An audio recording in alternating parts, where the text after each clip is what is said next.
Face à cette montée en tension, les États européens se regroupent en deux blocs. La triple alliance Allemagne, Autriche, Hongrie, Italie, la triple entente France, Royaume-Uni, Russie.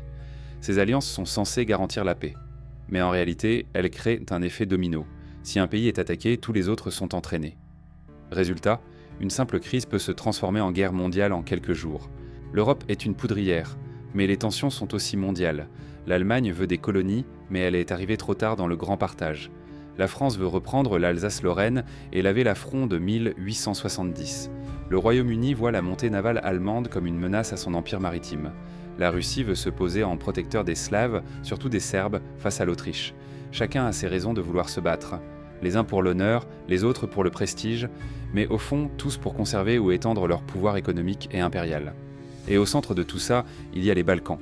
Un véritable champ de bataille géopolitique, coincé entre l'Empire austro-hongrois, qui tente de ne pas se désagréger, l'Empire ottoman en pleine chute, la Serbie nationaliste soutenue par la Russie. En 1912 et 1913, deux guerres balkaniques éclatent. L'équilibre est fragile, il ne manque qu'un prétexte. Ce prétexte arrive le 28 juin 1914. L'archiduc François Ferdinand est assassiné à Sarajevo. L'Autriche lance un ultimatum. La Serbie refuse. La Russie se mobilise, l'Allemagne déclare la guerre, la France suit, le Royaume-Uni entre en jeu. En une semaine, l'Europe s'embrase.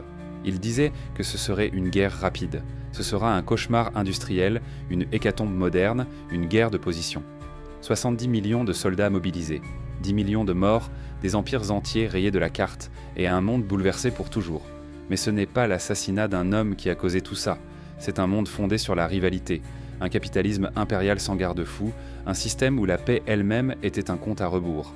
Dans les prochaines vidéos, on quitte les salons diplomatiques et les salles de conseil d'administration. On entre dans les tranchées.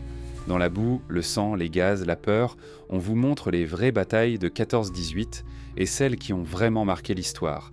Si cette vidéo t'a plu, n'oublie pas de t'abonner pour ne rien manquer de la suite. Active la cloche, laisse un like et partage avec tes amis.